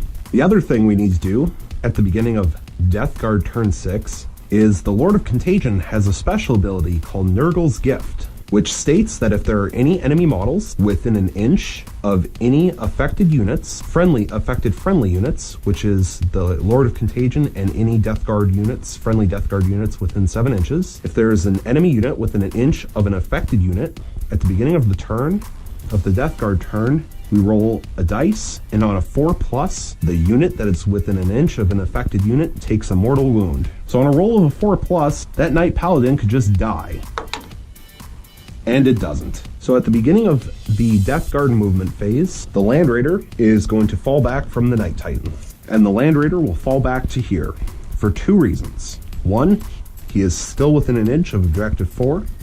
2, if for some reason, if this game were to go into turn 7, he would have perfect line of sight onto Guilliman. The Lord of Contagion is going to stay locked in combat, so he will not move. The Poxwalkers, however, are going to move up towards the Knight Paladin 4 inches. And that's where they'll end their movement. This Plague Burst Crawler is going to stay still. The Death Guard have no psychic tests to take, so we will move right into the Death Guard shooting phase. The only unit that can shoot this turn is the Plague Burst Crawler, who, because he stayed still, not have any penalties to his hit rolls when firing heavy weapons. And so he is going to fire his Rot Hail Volley Gun and the 2 Entropy Cannons at Guilliman, who we can see through the building and through the gap in between the buildings. And he is going to fire the mortar into the Intercessor Sergeant and try to deny Linebreaker. So we'll start with the mortar onto the Intercessor Sergeant. D6 shots, getting 3, hitting on 5s, getting 2 hits, wounding on 2s, getting 1 wound. It's minus 2 AP, so the Intercessor Sergeant will have a 5-up armor save, which he passes. Next, we'll fire the Rot Hail Volley Gun onto Guilliman. 3 shots, hitting on 5s, getting 1 hit, wounding on a 4, and it wounds. Guilliman will use his 3-up invulnerable save, and passes. Finally, the 2 Entropy Cannons, hitting on 5s, getting 1 hit, wounding on a 3, getting a wound. 3-up invulnerable save from Guilliman, which he passes. Moving right along into the assault phase for Death Guard turn 6, the Poxwalkers will declare charge on the Paladin. The Paladin is already locked in combat, so he cannot overwatch. Here's the charge range, getting 6 inches, which is more than enough. And this is where the Poxwalkers ended up. Because the Poxwalkers charged, they get to attack first. 8 attacks, hitting on 5s, getting 3 hits, wounding on 6s, getting no wounds. Then, because it's the Death Guard turn, the Lord of Contagion will attack next. 4 attacks from the Man Reaper, hitting on 2s, getting 4 hits. Strength 7 versus Toughness 8 means wounding on 5s, and getting 2 wounds. The Knight Paladin will have a 6-up armor save, and fails both, and so the Knight Paladin will go down. Just for fun, this is how much damage it would have done. Would have done 5 damage, but the Knight Paladin only had 1 wound left, so he was dead regardless. Then we will roll a dice, and on a 6, the Paladin explodes. And it does not, so it is removed. So the Lord of Contagion went most of the game from doing nothing to all of a sudden taking down a Night Titan, at least part of the way, and only losing 1 wound in the process. Both the Lord of Contagion and the Poxwalkers will consolidate, and that's where they ended up after consolidating. So that is the end of the assault phase for Death Guard turn 6. There are no morale tests to take, so let's take a quick look at the tactical objective cards. The Death Guard did finally accomplish Big Game Hunter, and the Knight Paladin had over 20 wounds, so that will give D3 victory points. And it gives 3, which brings the total for the Death Guard up to 9. Grandfather's Gift was also accomplished by the Death Guard because the Lord of Contagion, his Man Reaper, is considered a plague weapon. And technically, the unit was completely destroyed since it was a 1-man unit, so that is 1 extra victory point, bringing the Death Guard up to a grand total of 10. The Death Guard also accomplished Blood and Guts for destroying an enemy unit in the fight phase, so that's another point, bringing the total up to 11. And then all that's left is Defend Objective 2 and Defend Objective 3. And at this point in the game, because that's the end of Death Guard turn 6, both of those are impossible to accomplish. So we will throw away Defend Objective 3. So at the end of the top of turn 6, which is Death Guard turn 6, the victory point count is 11 for the Death Guard and 4 for the Ultramarines. Going into Ultramarines turn 6, things look a little bleak for the Ultramarines here. They're only sitting on 1 objective, so they get 1 new tactical objective card, which is Death from Above, score 1 victory point if at least 1 enemy unit was destroyed in your turn, and the last model in the enemy unit was slain by an attack made by a unit that can fly, or a unit that arrived as reinforcements during this turn. And that is a completely worthless tactical objective card in this instance. So at this point, the Ultramarines have 3 tactical objective cards available to them to obtain, and they cannot get any of them. They have no units that can fly, no units that are going to come in from reserves. Objective number 4 is sitting back here behind the Land Raider, and objective number 2 is all the way over there. Definitely more than 2 potential turns of moving. At this point, with 3 models left on the table, The Ultramarines are going to declare a tactical retreat and concede the game, as it is impossible at this point for them to be able to come back from the deficit they are currently in. Most likely, if the game even went into turn 7, which there is only a 50% chance of happening in the first place, there is a high probability that both the Intercessor Sergeant and this Tactical Marine would be killed off from the Land Raider and the Plague Burst Crawler, and all that would be left would be Guilliman. And that's only if he were to hide behind this building out of line of sight, because if he moves out into the open, the Land Raider naturally, if it survives this turn, with 10 wounds, it most likely would obliterate him. So at this point, we're going to call the game with a concession from the Ultramarines, and that gives us a Death Guard victory.